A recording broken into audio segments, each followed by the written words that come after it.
Birds of prey are the hunters of the sky, powerfully equipped carnivores whose roots reach back to the age of the dinosaurs. Most, like eagles and falcons, hunt during the day. But the owl can detect its prey at night, with a body designed to home in on a kill, even in complete darkness.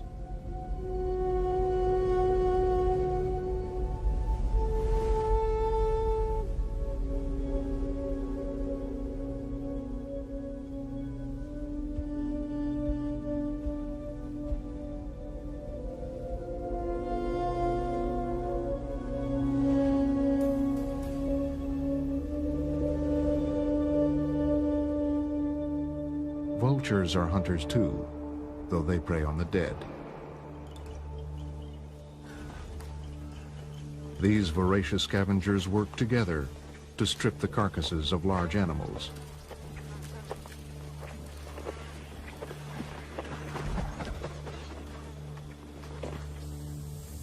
For all their variety, birds of prey are savage and graceful, nature's monarchs of the air.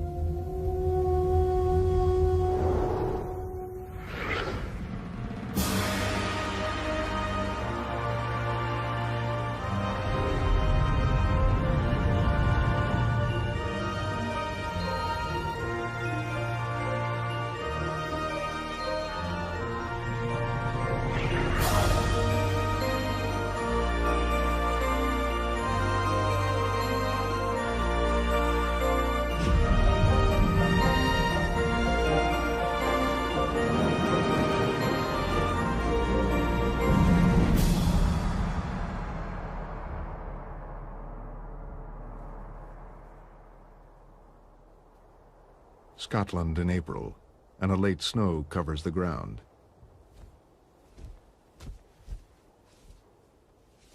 A male golden eagle is hunting for food.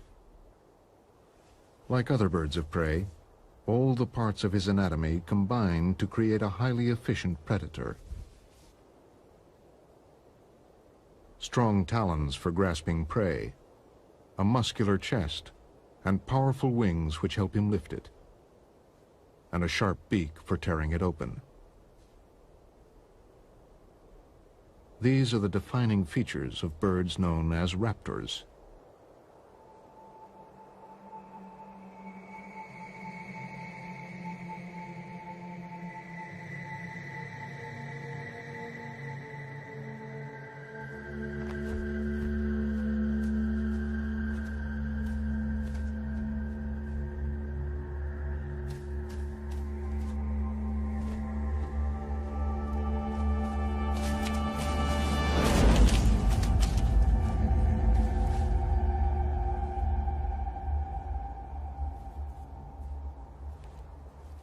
The golden eagle feeds mainly on rabbits, hares, and grouse, though it's strong enough to kill a deer calf.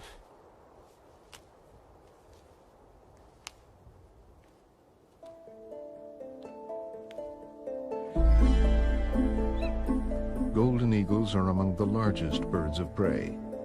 They can measure 3 feet from beak to tail, with a wingspan of 7 feet.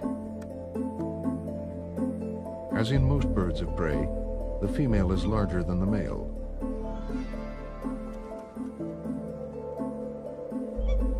Along with hawks, falcons, kites, and buzzards, they are diurnal raptors, which means they hunt by day.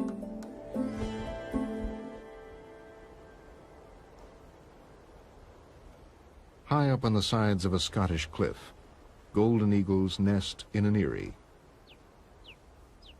The female is feeding her young.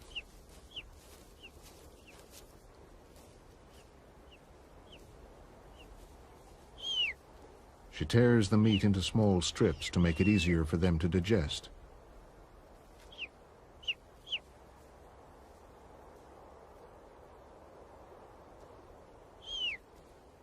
However, the mother is unable to leave the nest to hunt.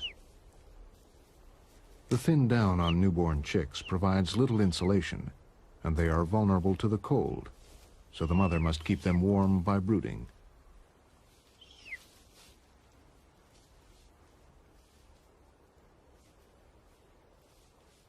For the next 10 days, the whole family will rely on the hunting skills of the male.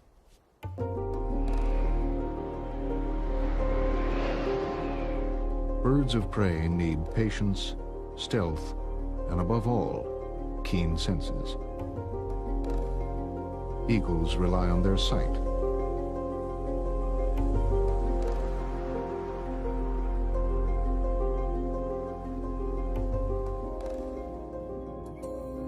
Unlike many birds, raptors have eyes which point forward, giving them binocular vision. By using both eyes to view the same object, they can see depth and are able to judge distances with great accuracy. They also have a third eyelid called a nictitating membrane, which protects their eyes, particularly when they attack.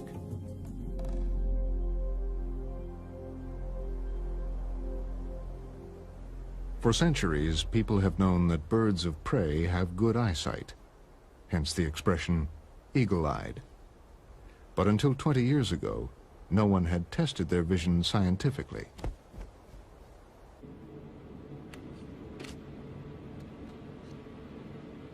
Liz Raymond, an Australian research scientist, was the first to develop an eye test for eagles.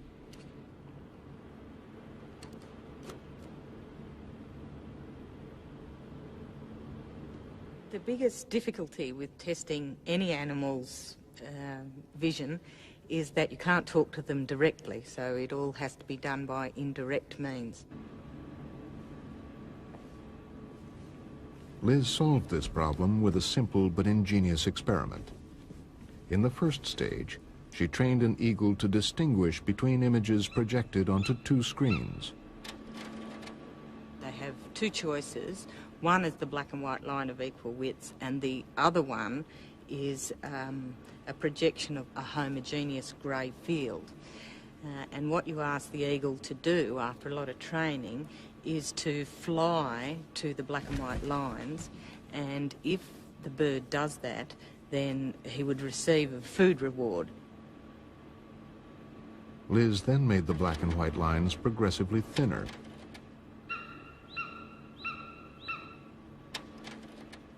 The idea was to determine when the eagle could no longer distinguish the screen with the lines from the grey screen. At this point, the eagle wouldn't know which screen to fly to. When he starts making the mistakes, or he's got 50% right and 50% wrong, then you can say that that's the actual limit of his resolving power. Liz was then able to compare the eagle's eyesight with that of humans. The results were quite surprising. If you hold your finger out, your thumbnail out about that distance, and if across your thumbnail you draw 60 black lines of equal widths and interdispersed with white lines of the same width, that's about the amount of detail that humans can resolve. But the eagle could see up to about 132 black lines, about 2.5 times as well as humans can see. One of the reasons for their powerful vision is their large eyes. If our eyes were in the same ratio to our body size, they'd be as big as oranges. A big eye allows a larger image to be projected onto the retina at the back of the eye. This image is decoded for color and detail by light-sensitive receptors called cones. An eagle's retina has 600,000 cones per square millimeter, 4 times as many as in humans. But eagles' eyes are practically fixed in their sockets and can only be turned a few degrees. To compensate for this, the eagle's neck is incredibly flexible and can twist all the way around. Not all birds of prey have such powerful eyesight. Smaller raptors, like the kestrel, have smaller eyes, and their visual acuity is little better than ours. Despite this, kestrels can see things we can't. This is because they have specialized cones that can detect ultraviolet light. These help them find their favorite food, voles. Voles feed during the day. Hidden in the grass, they are difficult to see. But they have one weakness, their bladder. They leave a trail of urine wherever they go. Urine reflects ultraviolet light. And to a kestrel searching for food, these trails are perfectly visible from the air.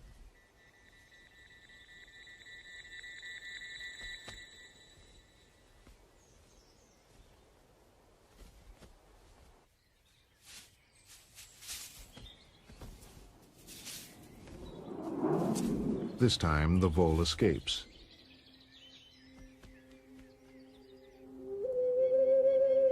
As the light fades at the end of the day, diurnal raptors like the golden eagle give up the hunt.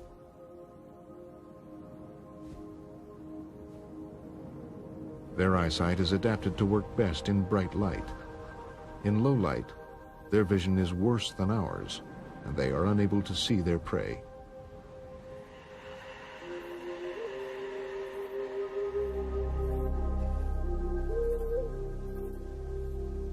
When the moon rises, the nocturnal birds of prey come out to hunt. Barn owls are completely at home in the dark.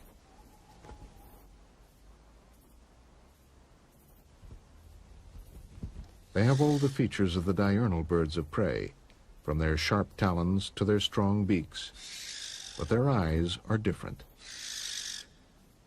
In low-light conditions, they are 100 times more sensitive than ours.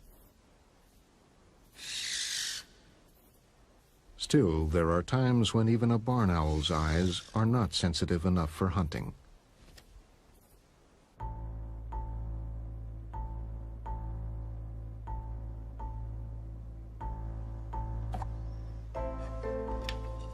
The film in these canisters was the first photographic evidence that owls could hunt without any light at all.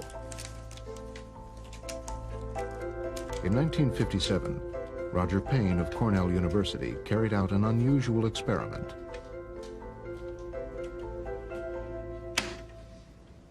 I knew that owls had asymmetrical ears. The ears weren't the same on the two sides of the head. And that was curious. It meant ears were important to owls. I had to be doing something with them. So I put an owl on a perch in a darkened room, and I then released a mouse into leaves on the floor of the room. And the mouse, as it moved around, made noise, banging into the leaves and crushing them. And suddenly, in the darkness, the owl struck, and I turned on the lights, and it was holding the mouse. I just couldn't believe it. And later on, I got hold of an infrared viewing device, which makes it possible to look in infrared, which the owl can't see and we can't see. And then I could watch what was going on, and it was just fascinating. Throughout the winter in a small shed on the campus, he used infrared light to watch barn owls hunt.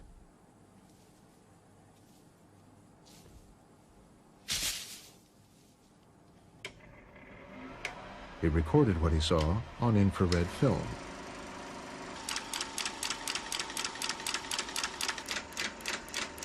What we got to remember is that throughout this whole time, the owl can't see a thing. There's enough infrared to expose the film, but the owl can't see in infrared. But here he goes. He's flying along. He brings his feet into a pattern right there, which is exactly lined up with the mouse's body. He then closes his eyes because he knows he's about to hit something. He lands, and he's missed. The mouse is sitting right next to him, not 2 inches from his foot, but he can't see it. So he folds his wings. Ooh, and then he looks at the mouse because the mouse has just made a sound. And now he leans way forward. He's 6 inches from it. And at this moment, he does a curious thing. He brings his feet from the floor all the way up and puts them out like that because it's the only way he can line them up with what he's hearing. Here he goes. Wham, he nails it right there.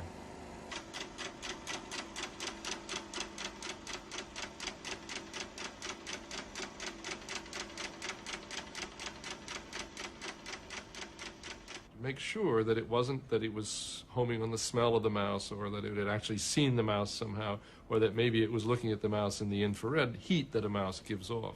I took a small wad of paper, dragged that through leaves, and the owl struck the paper. The paper doesn't smell, it doesn't have any infrared coming off it, it doesn't look like a mouse to anybody, not even an owl. And the result is it had to be sound. Sound was what they were using. At first sight, the barn owl doesn't appear to have ears at all, unlike its cousin, the long-eared owl. Looks, however, can be deceiving. The tufts are only for display. Its real ears, like the barn owl's, are hidden under the feathers alongside its eyes. Everything about the way an owl looks, the reason an owl looks like an owl, is all to do with acoustic adaptations. In other words, adaptations for hearing. One of the most obvious ones is this circle of feathers around both sides of the head. Actually, this is one parabola to collect sound for this ear, and this is another parabola to collect sound for that ear, which is actually very much like cupping your hand behind your ear as a means of collecting more sound. And you can also see another peculiar thing. Owls sit with their bills pointed down like this, looking at the world. And the reason they do is to maximize the surface area over which they can collect sound. If this was a robin or some other bird, songbird, the bill would be held roughly horizontally like that. But no, they tilt it way down. And the reason they do that is because this dimension of the head is greater than that dimension of the head. That whole posture is part of why an owl looks like an owl.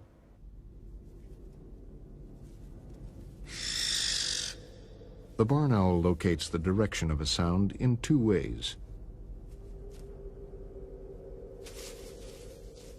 When the mouse makes a noise, the sound reaches one ear a fraction of a second before it arrives at the other. This minute time difference enables the owl to work out the left-right direction of the mouse. When the mouse is directly in front of the owl, the sound arrives at both ears at exactly the same time. Now it has to calculate if the mouse is above or below. If you cut just that collection of feathers in the very center here that help the air flow by smoothly, then you get what we've done here to this owl, which is a stuffed owl that's had just those feathers removed, nothing else. So right here you can see that there are two flaps of skin, and those flaps are directly in front of the ear opening. The ear opening is back here. But they're asymmetrically placed. One is higher than the other one. This one is actually lower than that one. These asymmetric flaps gather the sound from the mouse in different ways. The noise of rustling leaves comes from below the owl. The sound passes under the high flap, which is on the left side of the owl's head, and is reflected by the ruff into the ear.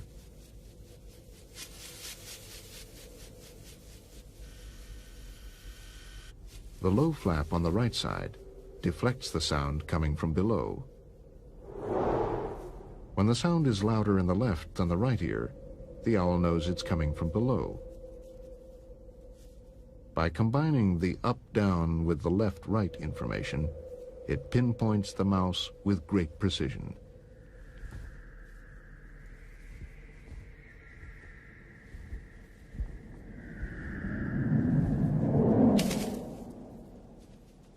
The mouse, however, has ears of its own. If it hears the owl coming, it can simply run away. There's a fight between owls and mice. Mice have ways to avoid owls. Owls have ways to improve their chances of catching a mouse, and this is one of them. The very leading edge of the feather that is in the front on the wing has a little series of tiny little spikes that stick out on it. No other bird of prey has these spikes. The leading edge of an eagle's wing is smooth. As the eagle flies, its wings cut through the air, creating turbulence. This turbulence creates large sound waves, making it noisy in flight. When an owl flies, the tiny spikes on its wings break down the air into smaller spirals called microturbulence. This makes the flight of the owl quieter.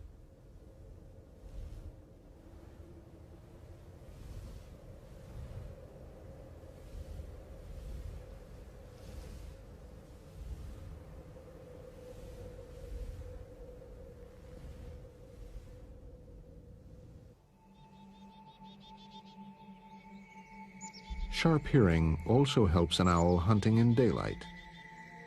The great gray owl lives in northern latitudes, and in the winter months, its prey is hidden beneath a blanket of snow.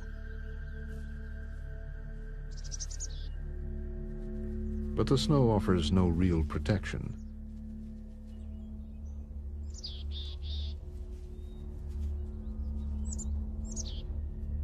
Even through this covering, the owl can detect the sound of a mouse eating.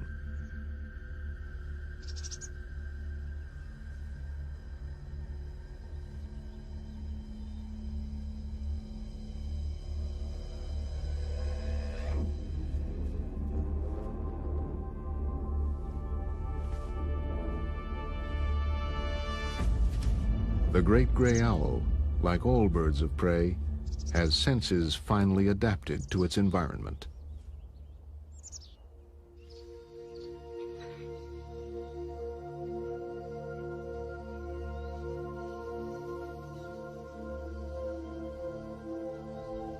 Turkey vultures ranging over the rainforests of South America can't see their food either.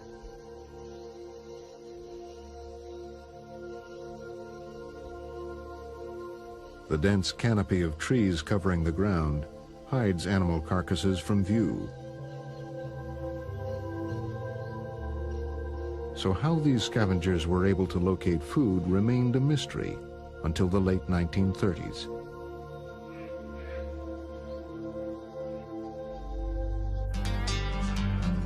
In California, the Union Oil Company was plagued by a leak in a 42-mile-long natural gas pipeline. The leak proved impossible to find in difficult terrain.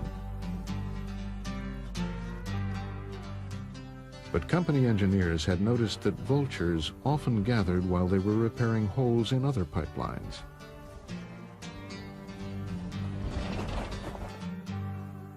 So on a hunch, the engineers from the gas company traveled along the pipeline. Eventually, they saw turkey vultures circling in the distance. When they reached the spot, they started digging. To help find pipeline leaks, a gas with a distinctive smell of rotting meat is always added to natural gas. It was this that attracted the vultures. At the bottom of the hole, the engineers found the broken pipe. They had also discovered that turkey vultures could hunt just by smell.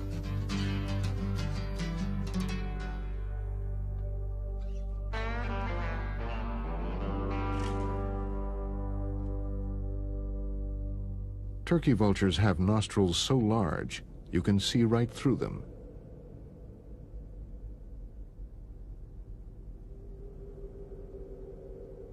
Smells are processed by a very large olfactory bulb at the front of the brain. The bulb is so sensitive, it enables the bird to detect the direction a smell is coming from. The turkey vulture follows the concentration of odors in the air to the source of the smell.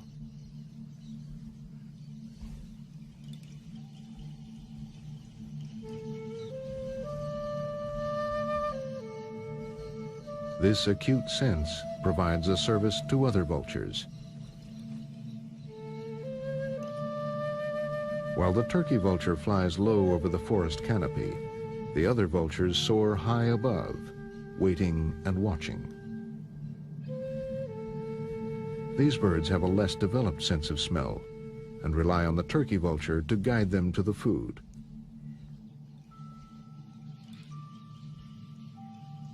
When it descends, they follow.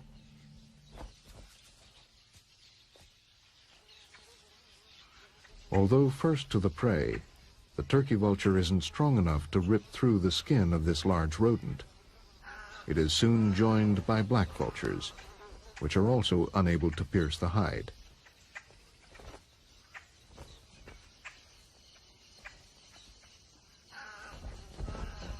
They must wait for the arrival of the king vulture.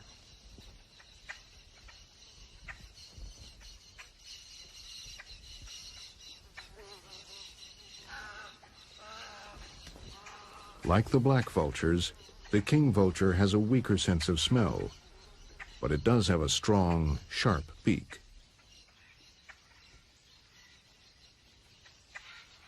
It repays the favor of being led to the meal by tearing through the skin of the carcass to provide food for all.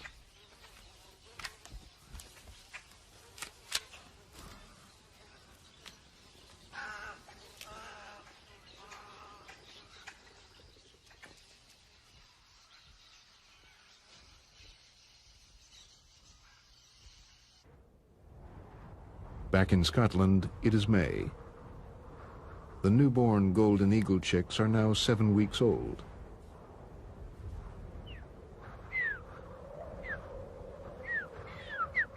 They still need feeding twice a day, but now they can be left alone on the Erie.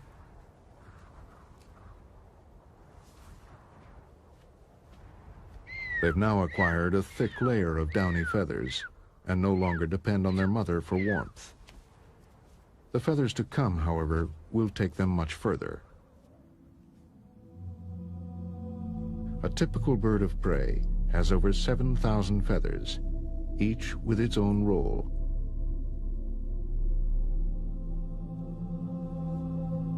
Some insulate the bird from the cold, others waterproof it from the rain, and then there are those that provide lift for flying.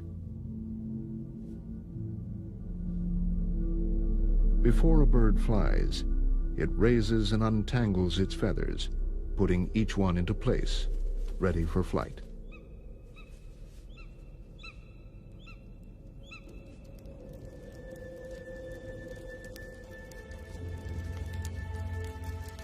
Flight is a bird's ultimate evolutionary achievement.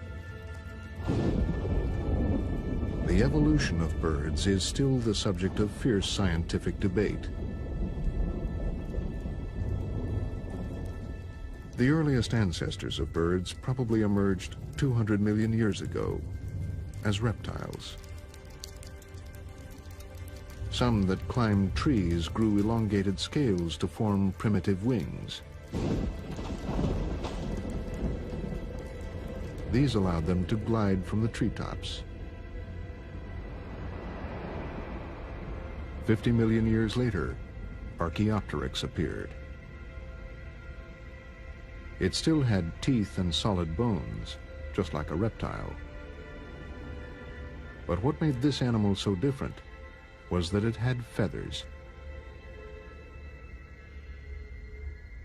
Like scales, feathers are made from keratin, but they are light and flexible.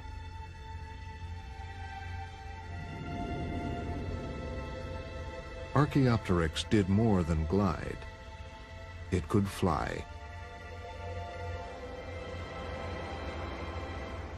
Flight improved over the next 75 million years, as every possible ounce was trimmed from what were now the birds. To save weight, they even lost their teeth. Bones became hollow, strengthened with a honeycomb of trusses. About 50 million years ago, as the number of rodents and small mammals began to increase, birds appeared that could hunt this rich food supply.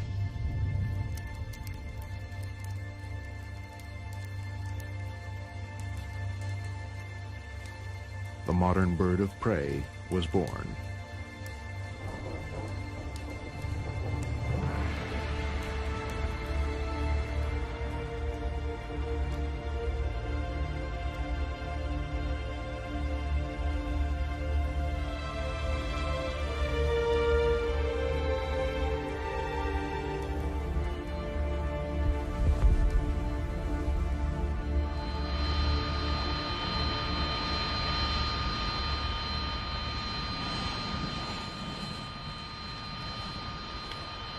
Eagle 01, Lake Tower, wind 1605, cleared for takeoff, change to departure. Eagle 01, cleared for takeoff, change to departure.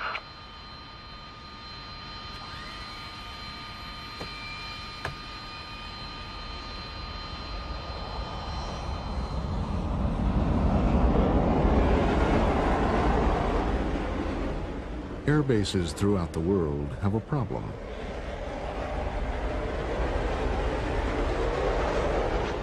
The short grass around an airfield attracts flocks of hungry birds. Just one bird flying into the engine of a jet can cause it to crash. The most dangerous time is when planes are coming in to land. War Dog 3-1, clear land runway 24, wheels down. And War Dog 3-1, expect possible go-around short final. We have a small flock of birds crossing the runway left to right. Approach in. Bird control 1, Lake and Heath ground. Lake and Heath ground, go ahead, please. The U.S. 48th Fighter Wing, based in England, keeps peregrines and other falcons on standby. Bird control 1, we need you to proceed out to runway 24 at the approach end. We have a small flock of birds sitting on the runway approach end.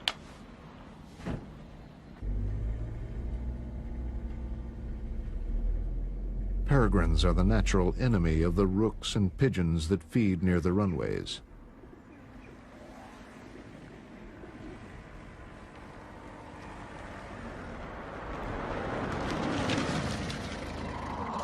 A tape recording of a distressed bird is often not enough to scare the flock.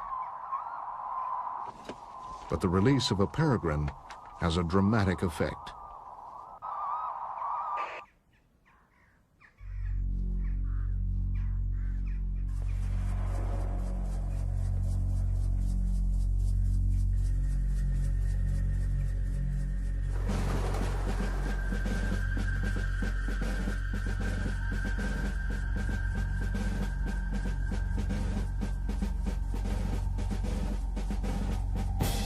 First, it climbs to gain altitude. Then it launches its attack with a steep dive called a stoop.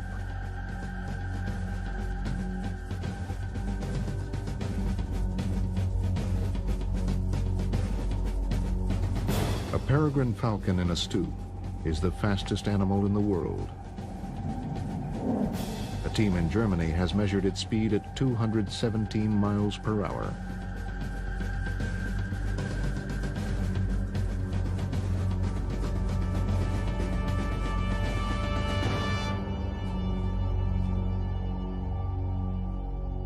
The point is only to scare the birds, but this time it catches a passing pheasant.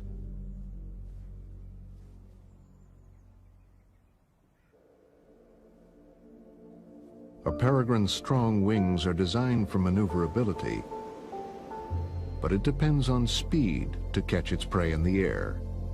The wings power the bird forward at over 4 beats a second.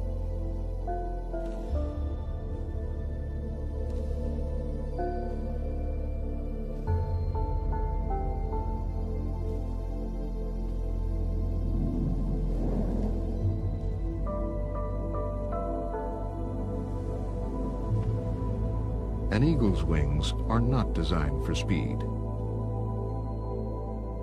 Their shape and 7-foot span enable them to soar over vast areas in search of prey on the ground.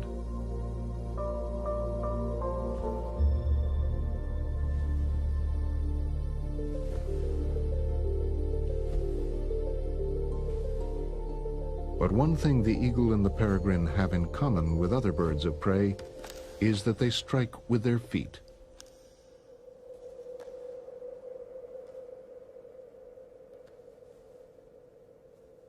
Each foot is armed with 4 talons, which pierce skin like daggers. On the eagle, they can be over 2 inches long. When they grasp their prey or a branch, raptors have a special locking mechanism in their legs that prevents their grip from slipping. It works like a ratchet. As their toes grasp, ridges on the tendons lock the talons into place.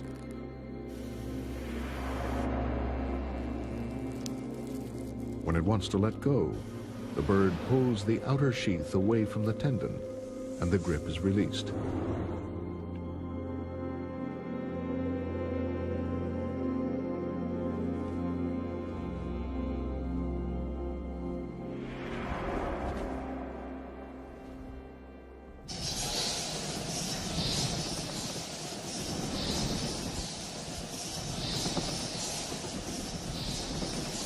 In New Mexico, the talons of the red-tailed hawk will find an easy target.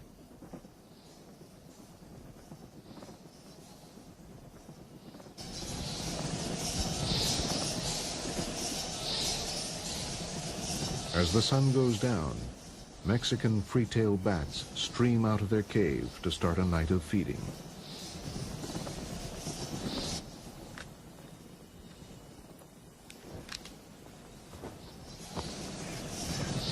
The red-tailed hawk normally hunts rabbits, but it will also take bats, and it doesn't pay to be choosy.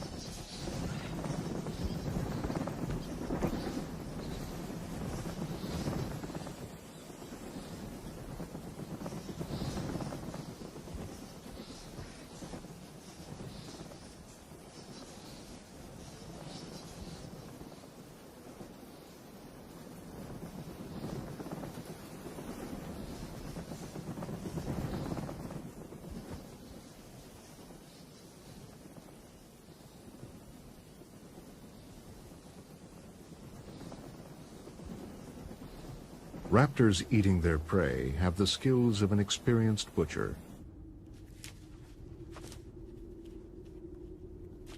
A hungry eagle can strip the bones of a rabbit in 15 minutes. Birds of prey are fast eaters.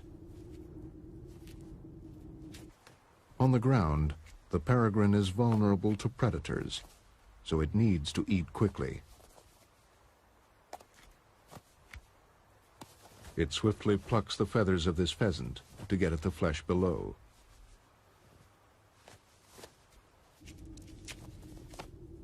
Each species has a beak that is specialized and finely adapted to the prey it feeds on.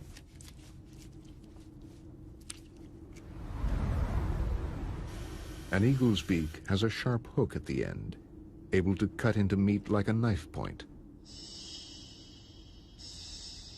And the sides of the beak have razor-sharp edges to tear flesh away from the carcass.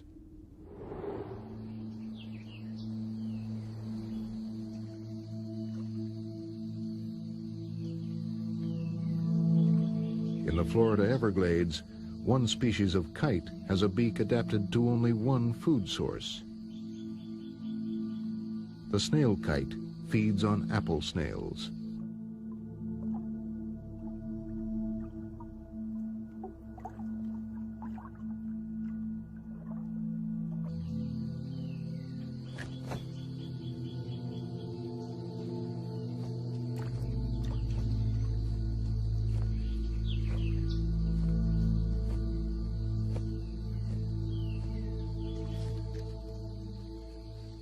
Its thin, curved beak is so well designed to prise a small snail out of its shell that the snail kite doesn't eat anything else.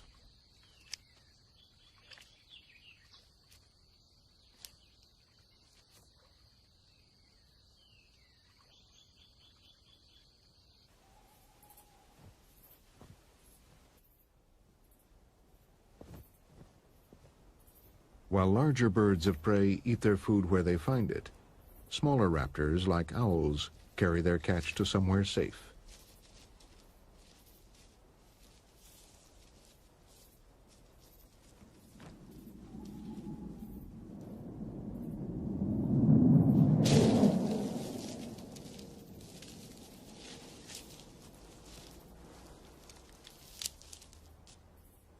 A raptor's digestive system, with its specialized gastric juices, is designed to deal with its exclusive diet of meat.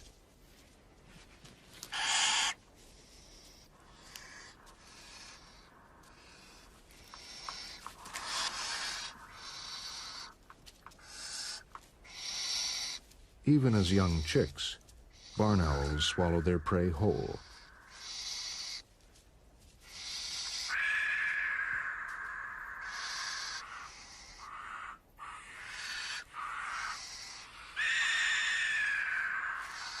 Then the owls use an internal organ to separate the meat from the bones and fur. Instead of teeth to break up the food, owls have a gizzard, a muscular stomach that grinds up the food. The meat is digested by acids, and the bones and fur are molded into pellets and regurgitated. Dissecting a pellet reveals the owl's diet. In a typical week, it will eat 12 voles, 14 mice, and 8 shrews.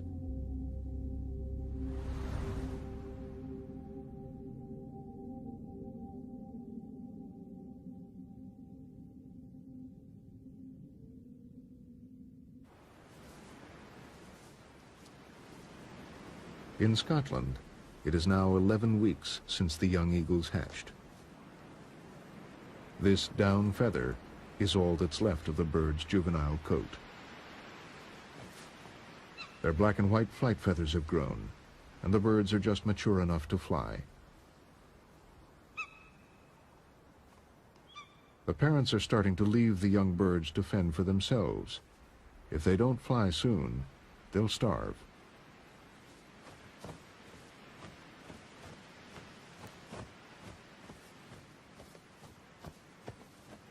These first flaps are essential preparation for flight. They build up muscles and strengthen the wings.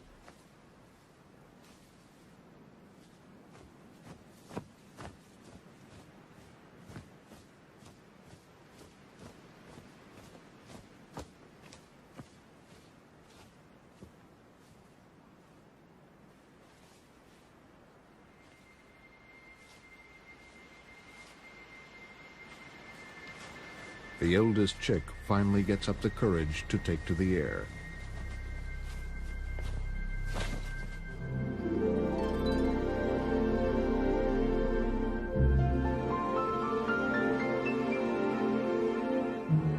This maiden flight ends with an ungainly landing.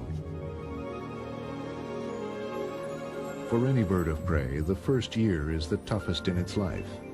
Over half will die in their first 12 months. Mainly due to starvation. To survive, these birds will now need to find sites where they can hunt and breed.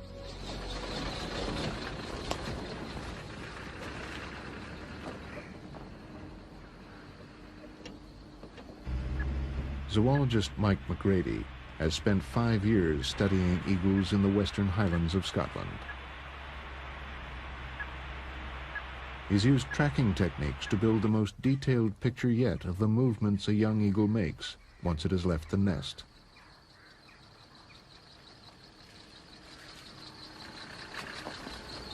For the first few months after it leaves the nest, it is resident on its natal territory. But in usually November through January, they move on and start to wander quite widely. These wanderings can be over hundreds of kilometers, and they don't seem to have any direction. To follow these wanderings, Mike fits the eagles with radio transmitters. But he has to catch one first.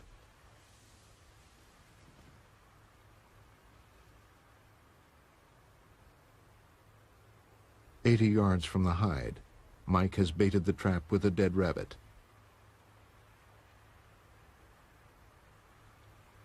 Trapping requires endless patience. It's kind of dynamic tension between being comfortable and being uncomfortable, because you have to be awake all the time, pretty much, and ready to move. But you also you're going to have to spend 11 hours in this hide, and it's cold or raining or something like that. You also try to make yourself comfortable.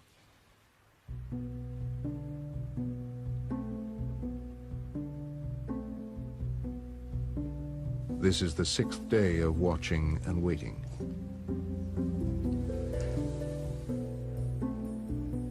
When he does spot an eagle flying overhead, there's no guarantee it will be tempted by the bait. And even if it is, Mike's problems may have just begun.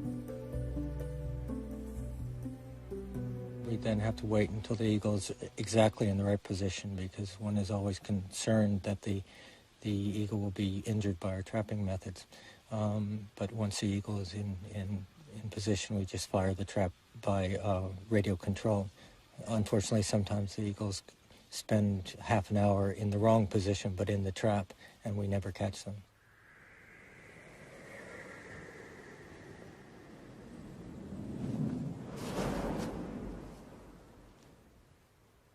Although the bird is in position, it isn't safe to spring the trap while its wings are open.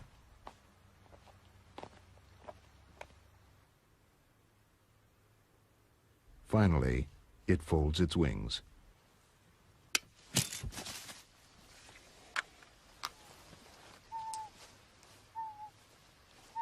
Okay, the ring number is ZZ0832. 0832. Yeah, let me just get a bill length on it.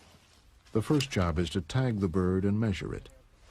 The beak and talon lengths will tell Mike whether this is a male or a female. Okay, 43.2. Although trapped, it is still a formidable animal.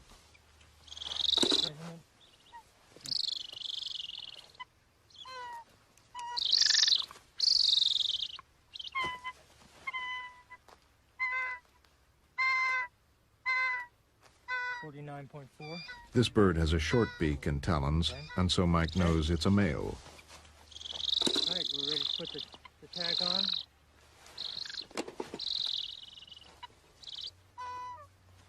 He fits the lightweight radio transmitter that will eventually detach itself from the bird.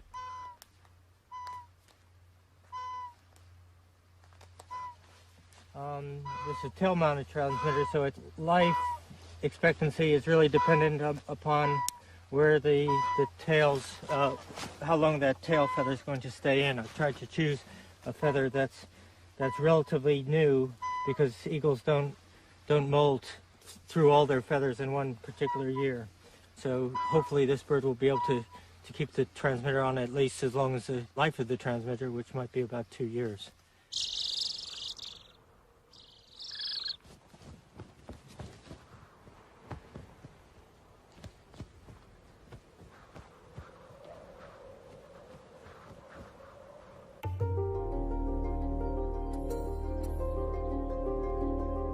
There are about 450 breeding pairs of eagles in Scotland.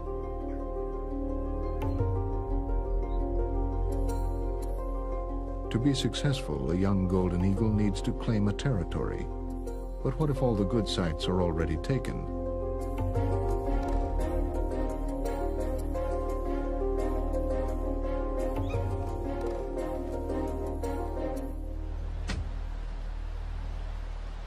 Today, Mike's picked up the signal of a young male eagle and followed it to its source.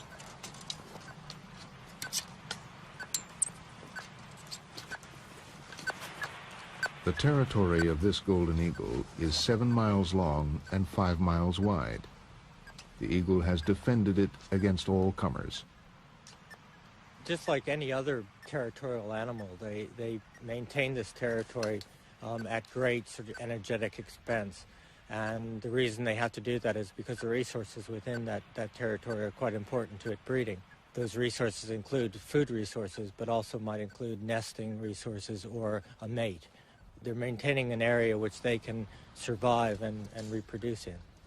The other eagles are also interested in the same thing, and if you have an eagle that's non-territorial and is looking to enter the breeding population, it has to establish itself on a territory. And at least from our work, some of these eagles seem to be aggressive about that territory establishment. Mike has recently discovered just how aggressive eagles can be. In 1992, he tagged the male of a pair of breeding eagles. He tracked the bird for a year and a half until he eventually lost contact. Some months later, we picked up a very strong signal on this bird and followed the signal in to find the bird dead and quite decomposed.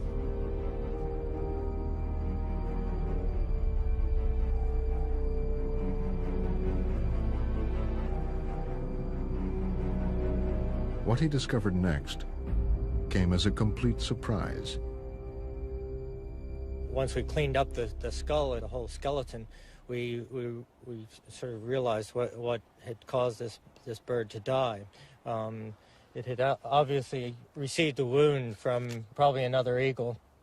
Must be another eagle. I can't imagine anything else inflicting a wound like that on an adult golden eagle. This eagle was killed for its territory.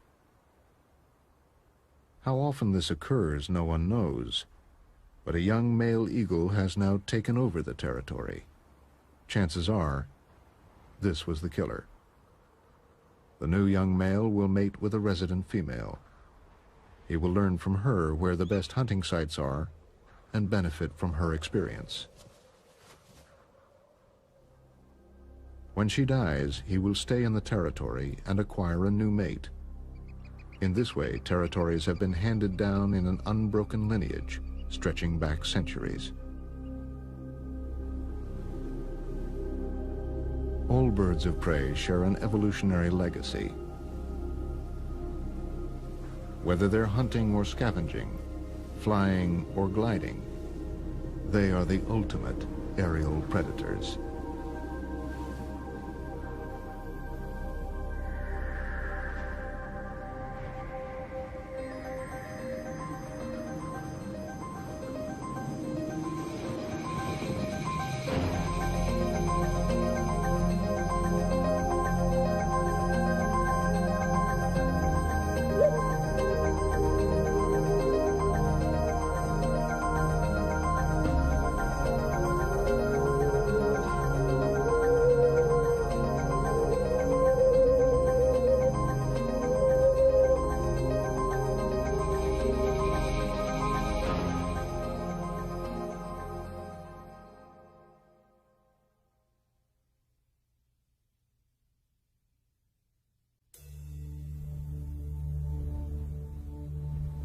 Birds of prey are the hunters of the sky, powerfully equipped carnivores whose roots reach back to the age of the dinosaurs. Most, like eagles and falcons, hunt during the day.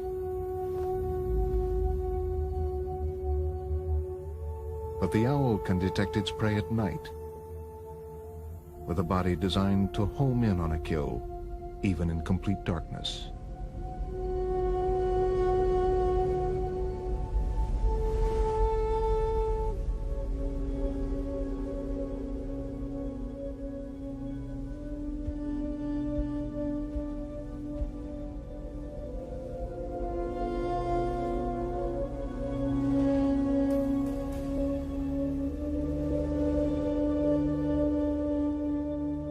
Vultures are hunters too, though they prey on the dead. These voracious scavengers work together to strip the carcasses of large animals.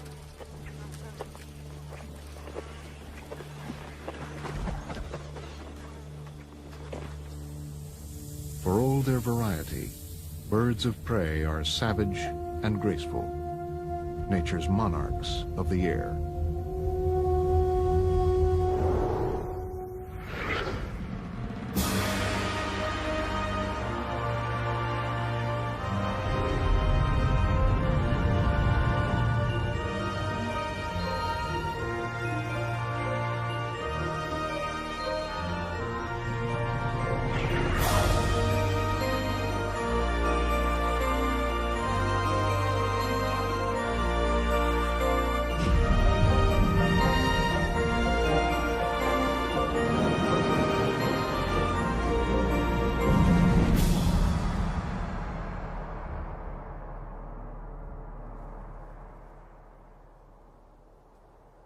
Scotland in April, and a late snow covers the ground.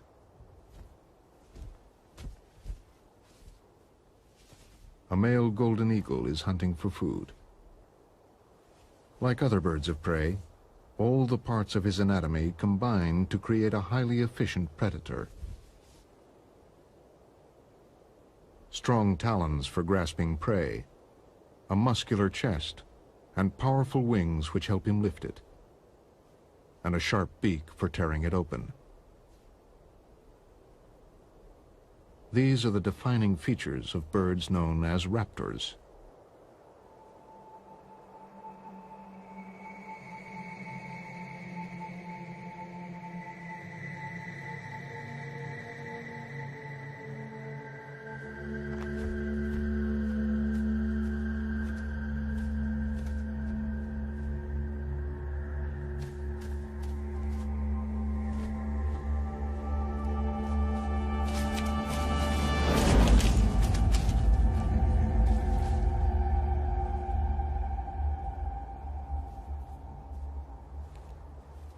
The golden eagle feeds mainly on rabbits, hares, and grouse, though it's strong enough to kill a deer calf.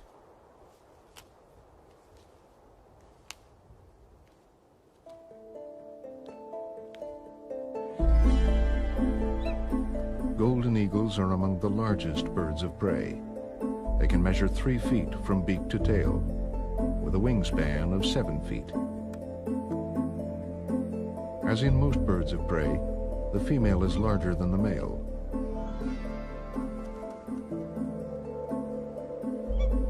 Along with hawks, falcons, kites, and buzzards, they are diurnal raptors, which means they hunt by day.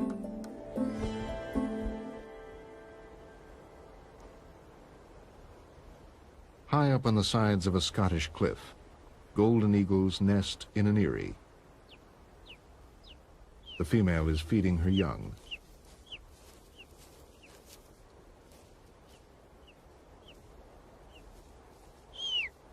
She tears the meat into small strips to make it easier for them to digest.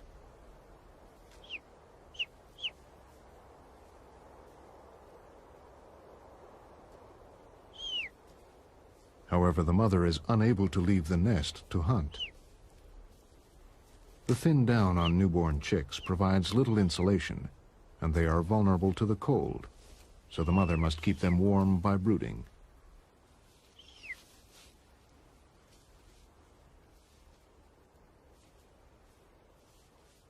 For the next 10 days, the whole family will rely on the hunting skills of the male.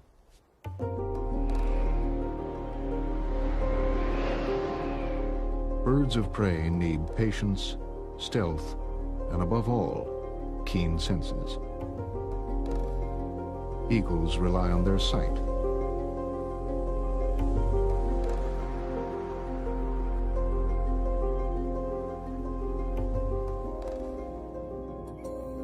Unlike many birds, raptors have eyes which point forward, giving them binocular vision. By using both eyes to view the same object, they can see depth and are able to judge distances with great accuracy. They also have a third eyelid called a nictitating membrane, which protects their eyes, particularly when they attack.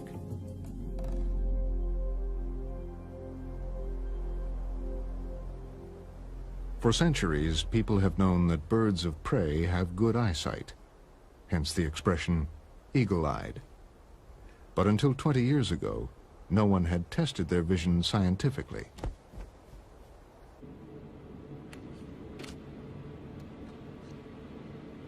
Liz